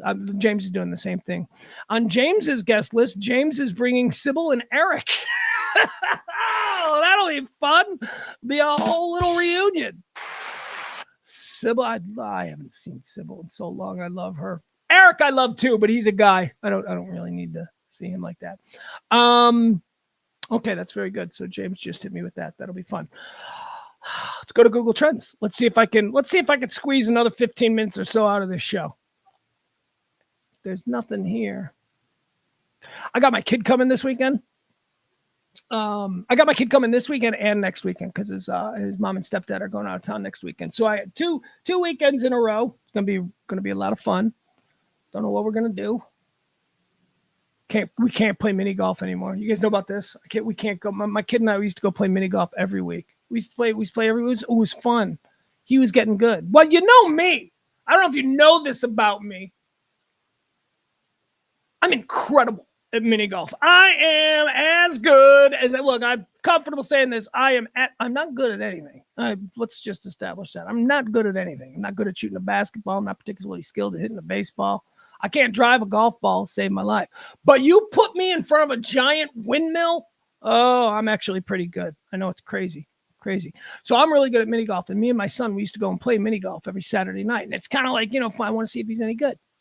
And then we played, and he sucked, and I beat him. And sometimes I'd let him win, and he'd get really good and all that stuff. And then a couple of weeks ago, we go to play mini golf. And I don't know, maybe it's just because he's at that age where now he's got all these toxic hormones flowing through his body. All of a sudden, he knows. He has seen what his dad can do in a mini golf. He's seen it. So he knows, but it doesn't stop him. The humility doesn't exist in this young man. So he starts running his mouth. And yes, he hits a hole-in-one. And it's a really good hole-in-one. It was a really nice shot. I mean, I three-putted the hole. He did it in a hole-in-one. It was fantastic. And then he became an absolute jagbag about it. He's like, oh, I guess you're not going to have a hole-in-one this week, huh? Next hole, I hold in one. That's right. And so I started chirping back at him. What now? And he's in this he's in this competitive football mindset. Like he's a great competitor. His mom is an incredible competitor. His dad, not so much. His dad is like, all right, tone it down. Relax. It's not that important, man. That's his dad, but he's got his mom thing. Oh, we got into a fight. Oh, we started. Oh, but I left. We did 3 more holes. He made it no fun. And on the ride home, I said to him, we'll never play mini golf again. He goes, good. I don't want to play mini golf. He was upset because when he was little, I used to let him win. And he knows that I used to let him win. But now he's not little anymore. And he was really playing, and he hit a hole-in-one, and he really thought, hey, I've turned the corner. I can beat Dad at mini golf now legitimately. And then he started running his mouth, so I very next hole hit a hole-in-one. And I said, what now, kid? And he melted down. He did the thing where he stopped trying. He's like, he 10-putted the next hole because he's like, I don't even care. And that's when I left. And we did that thing that you often see with parents, especially when parking lots are involved. We did that thing where I was walking really fast, 10 feet in front of him, and he was coming up behind me, walking, going, hey, wait up. Hey, Dad, what's wrong? Hey, Dad, why'd you have to cheat? Hey, Dad, he's like, we see that all the time. Oh, that parent and that kid aren't getting along right now. Look at that. There's a good 10-foot separation between them. So we even gone back to play mini golf. And it's I got him for 2 weekends now in a row. Do we dare go and try mini golf? No, I'm sorry. He's got to come and ask. He's got to ask me. I think that's what we'll go to the batting cages. And then when we're at the batting cages, maybe he'll say, Dad, can we play mini golf? I don't think I can play mini golf with you anymore. All right, that's enough. See, I'm trying to extend the stream of consciousness. That was 4 minutes. 4 minutes on the mini golf story. Probably wasn't great, but I'm still talking. Let's see. Saudi Pro League. I don't care about how to watch it. Aquaman. Jason Momoa, Black Manta. Aquaman 2 director James Wan dives deep. Is Aquaman 2 already out? Oh, you guys. Here we go. All right. I got something I can tell you about here at the end of today's show while we're freeballing it. By the way, Kelly and I, we did our second edition of Practical Picks for the week. It is now out. It is circulating on the Facebooks. You just go to YouTube, I guess, and put Kelly's Practical Picks, Pugs and Kelly. It'll come up. Follow me on Facebook or Twitter or whatever. I've been sharing it the last couple of hours. There you go. Season 2 or episode 2, week 2 of Practical Picks for this year. Kelly picking all the games based on what mascot could defeat what mascot. That's how she does it. So that's up and that's out. So here's what I want to talk about. Oh, we're also I gotta do what I want to do. Remember we used to do HGDs where we take issues and problems and advice columns. I want to do kind of a version of that where Kelly and I do advice because I love the advice format. And I think there's a hole. I think there's a big hole gaping hole in the market. Nobody's giving advice. So I think that's kind of interesting in the world of talk radio because you can be non-divisive. It's not political based. Anyway, my point is this. I got an idea for a show called Pugs and Kelly Save You. Where it's just basically us talking about other people's problems and how we would handle it. So we'll see how that goes. Got to get her on board. She is so good, man. She is so good. She's hasn't missed a beat. She's just been really impressing me. All right. Anyway, not that I need to be impressed by her because, I've always been impressed by her. She was my partner for 20 years. But the point is this, she ain't been doing anything for a long time and she just puts the headphones on and she's just ridiculous as always. And it's just fun and silly. All right. Here's what I want to talk about. I do not like having blind spots in my pop culture awareness. So even if there's something that is just a phenomena in our culture, and I have no interest in seeing it, at some point I'm going to see it. And I had that experience last night. I saw Barbie.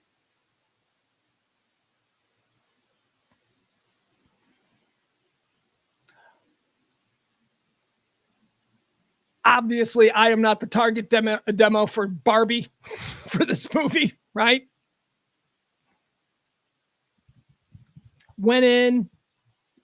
Oh, look, I can watch Barbie now. Okay, what a wonderful environment for me to watch Barbie. It's like 11 o'clock at night. I'm comfortable. I'm laying in bed. I got the TV on. The dog is laying right next to me. She's comfortable. Maybe I'll get a bowl of ice cream. I did. I went and got a bowl of ice cream. Ate it in bed like a bad boy. 15 minutes. It was 15 minutes before I was like, God, this movie sucks.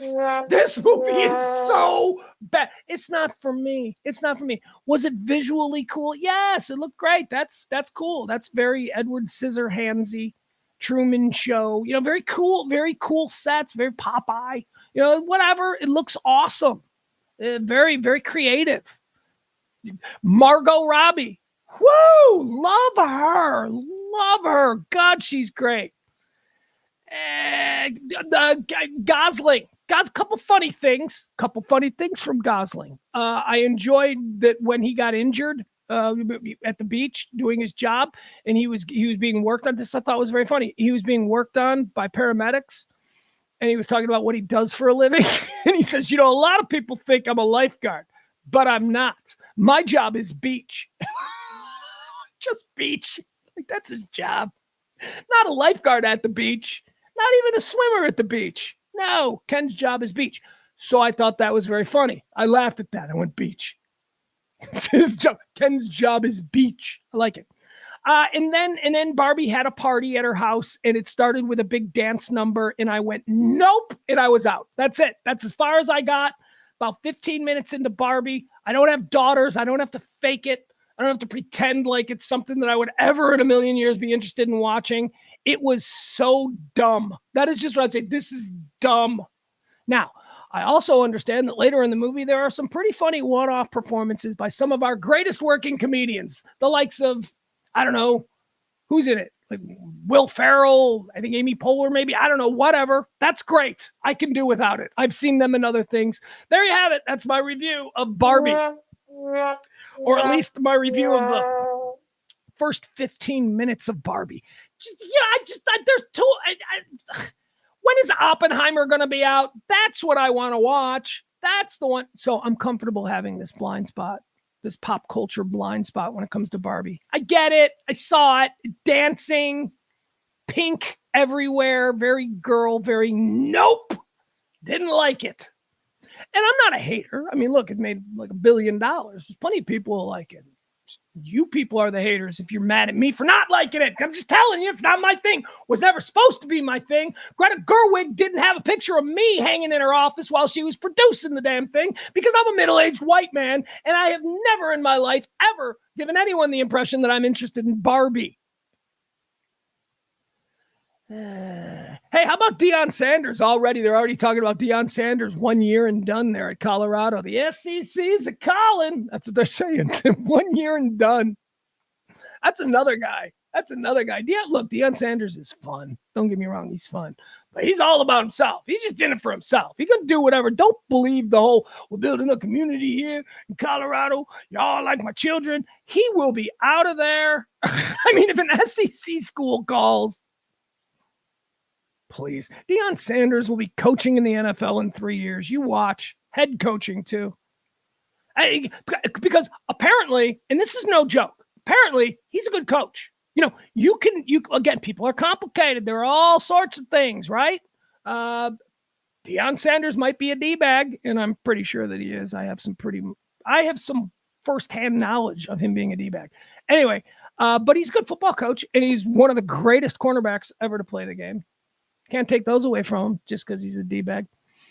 A lot of people talking about Killers of the Flower Moon, the new Scorsese film with Leonardo DiCaprio. Can't wait to see that. De Niro, DiCaprio, Killers of the Flower Moon, Scorsese. Love Scorsese.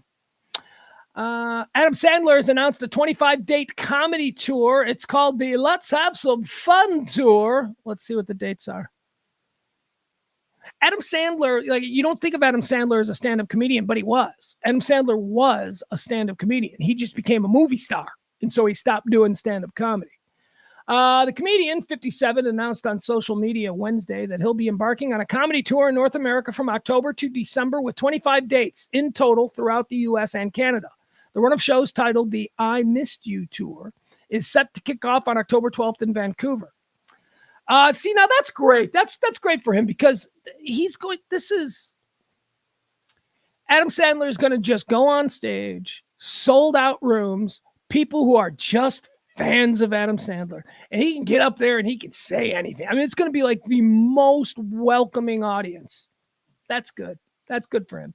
The latest run of shows follows the Uncut Gems actors' live gigs. Let's see, where's the list of shows? Where's he going to be?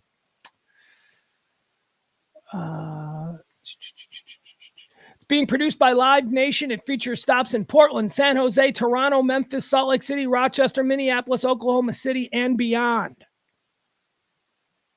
Are we the beyond? Is North Texas the beyond? I don't know. Come on, give us a full list of dates. You're really not going to give us a full list of dates. No, they don't have a full list of dates. Okay, so that's not a real story. That is some bullshit. All right, guys, that's going to do it. We're out of show. We'll be back tonight at 9 o'clock. Radio Misfits, myself and James Parker. Where's my closing thing? Booyah! All right, there we go. Okay. Support the show if you can. Drop us a little tip if you're so inclined. If you appreciated the service today as you walk out, just leave a little something there in the tip jar. We would greatly appreciate that, as this show and this kind of talk radio is currently entirely beholden to your whims of generosity. I got to do laundry. I don't have any place to do laundry.